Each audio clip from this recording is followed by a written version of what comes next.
प्रवीण जी से भी आज हम सवाल पूछते हैं कई ठो कि ये इतने कार्य कैसे करते हैं, क्या करते हैं। आइए देखिए, बहुत मज़ा आएगा आपको देखकर। नमस्कार प्रवीण जी। नमस्कार नमस्कार। आप गायों की इतनी सेवा करते हैं। हाँ। तो क्या आप सिर्फ गायों की सेवा करते हैं या बहुत सारे आपने काम किए हैं या करेंगे? एक गाना है ना, राह में आए जो दीन दुखी सबको गले से लगाते चलो, प्रेम की गंगा बहाते चलो। तो अपना उद्देश्य यही है कि जो भी दीन दुखी आए, परेशान आए, कष्ट में आए, थोड़ा सा ही सही लेकिन उसको प्यार जरूर दिया जाए। जी जी। कोशिश है। तो आप मतलब आप इतने कार्य कर रहे हैं, बहुत से कार्य कर रहे हैं। मुझे पता चला है कि आप पहले सुबह लगभग 12 या 1 बजे ही उठ कर रात में आप सड़क पे जाकर झाड़ू लगाते थे। तो क्या आप इस वक्त को क्यों चुने, 12 या 1 बजे का? असल में है क्या कि हमारे घर से थोड़ी दूर पे जी जी एक चौराहा था जी, और वो चौराहा बहुत गंदा हुआ करता था जी। और जब उसकी गंदगी हम देखते थे तो मन में आता था कि पूरा साफ कर डालें इसको जी, और साफ सुथरा करके खूब अच्छा कर दें। जी जी। तो अब समय की बात थी कि कब किया जाए, तो मन में आता था कि एक अभियान चलाया जाए और प्रिंट मीडिया को, इलेक्ट्रॉनिक मीडिया को, सारी मीडिया को उसमें बुलाया जाए और लोगों को भी बुलाया जाए और सबको साथ लेकर के और सफाई अभियान किया जाए। तो उसी बीच हम अपने पिताजी से बात किए, जो कि रिटायर्ड मैथ लेक्चरर थे। जी जी। अब वो नहीं है हमारे पिताजी जी। उनसे पूछे कि हम कब करें सफाई। तो बोले कि जब सब लोग रात में सो जाएं तब तुम जाओ सफाई करने के लिए जी। और जब लोगों के उठने का समय हो उससे पहले पहले सफाई करके तुम लौट आओ। हम 40 दिन का संकल्प लिए कि 40 दिनों तक हम लगातार सफाई अभियान करेंगे। तो अपने घर से 12-1 बजे रात में हम झाड़ू लेके, तगाड़ी लेकर के और अपने मुंह को गमछे से इस तरह से पूरा बांध करके और पहुंच जाते थे। तो ये तो कुछ चोर जैसी फीलिंग आपको नहीं आई उस वक्त? जी जी, हमको लगता था जब सब सामान लेके जाते थे तो अजीबोगरीब हमको खुद भी लगता था। और हम सफाई में लग गए और आपको आश्चर्य होगा कि यहाँ से वहाँ मतलब 10 फीट दूरी साफ करने में हमको 3 घंटा 4 घंटा लग जाते थे, इतनी ज़्यादा गंदगी थी। खैर 8 दिन में पूरे चौराहे को हम बिल्कुल साफ कर दिए। तो आप जब ये सब कार्य करते रहे होंगे तो रात में भी कुछ लोग होते हैं इधर उधर, तो वो लोग आप पे हंसते, आपका मजाक नहीं बनाते थे? हुआ क्या कि जब पूरा चौराहा साफ होने लगा तो होता क्या था कि सब्जी वाले दुकानदार रात में जब अपनी सब्जियों की दुकान बंद करते थे तो कूड़ा अपने दुकान के बाहर डालते थे। तेल मसाले का जो दुकानदार था वो अपने दुकान का कूड़ा जो है अपने दुकान के बाहर डालता था। नाई जो थे, लोगों का बाल बनाते थे, अपनी दुकान के बाहर वो सारा कूड़ा कबाड़ा डालते थे। चाय मिठाई वाले जो अपने दुकान का ठोंगा था अपने दुकान के बाहर, मतलब दुकान आपका काम आसान हो जाता था। दुकान बंद करने के दरमियान सभी लोग अपने दुकान का जो कूड़ा होता था ना, जी जी, अपने दुकान के बाहर गंदगी के रूप में फैला देते थे ना, आपको डिस्टर्ब करने के लिए। नहीं, वो उनका आदत था। लोगों का ये आदत था कि दूर दूर से सब सामान लेकर के आते हैं लेकिन गंदगी अपने घर के पास ही फेंकते हैं। अच्छा। तो दुकानदारों की जो गंदगी होती थी ना, अपने दुकान के जस्ट बाहर फेंक देते थे। जी जी। और पूरा सड़क के किनारे दोनों तरफ गंदगी का अंबार।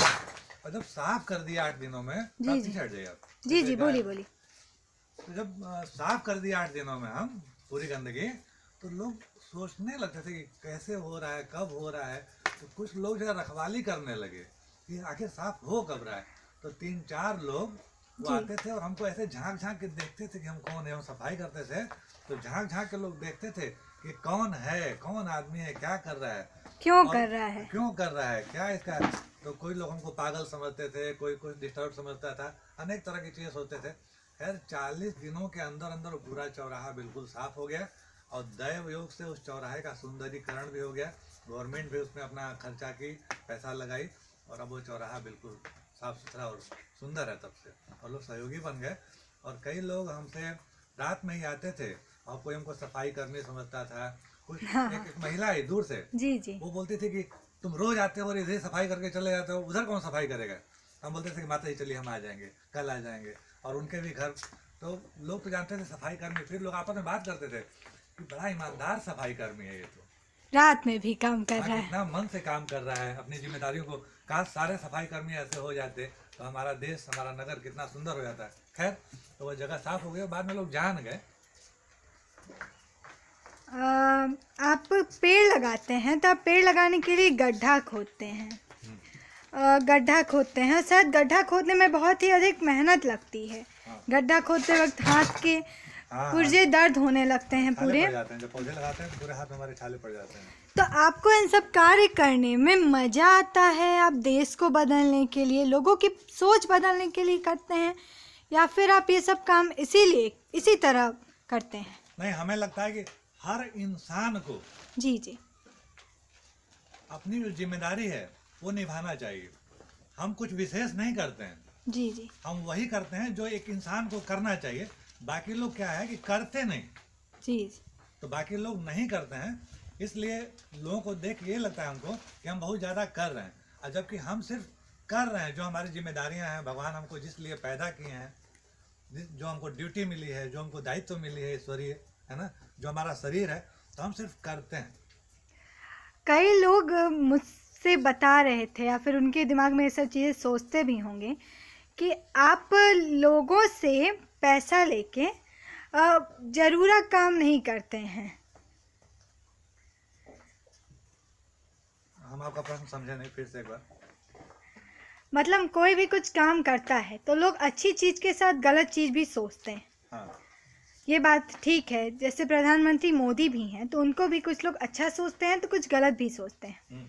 तो आपके बारे में भी कुछ लोग सोचते हैं कि वो आपको सहयोग करते हैं, तो उनका सहयोग अच्छे ढंग में जाता है या नहीं जाता है?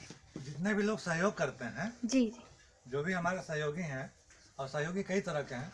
कुछ लोग पैसे से भी सहयोग करते हैं, कुछ लोग अपना समय भी देते हैं, कुछ लोग अपना विचार भी देते हैं, कुछ लोग आइडिया देते हैं। तो अनेक तरह के सहयोगी हैं। और जो लोग भी सहयोग करते हैं, जी, हम दावे के साथ कह सकते हैं कि जो भी सहयोग करता है निश्चित ही उनका आर्थिक विकास होता होगा, उनका शारीरिक विकास होता होगा, उनका मानसिक विकास होता होगा, उनके घर में उनके पत्नी, उनके बच्चे, उनके रिश्तेदार, नातेदार, कुटुंबी जो भी होंगे वह सुखी रहते होंगे, स्वस्थ रहते होंगे। और कुछ तो लोग कहेंगे, लोगों का काम है कहना, छोड़ो बेकार की बातों में कहीं बीच न जाए रहना।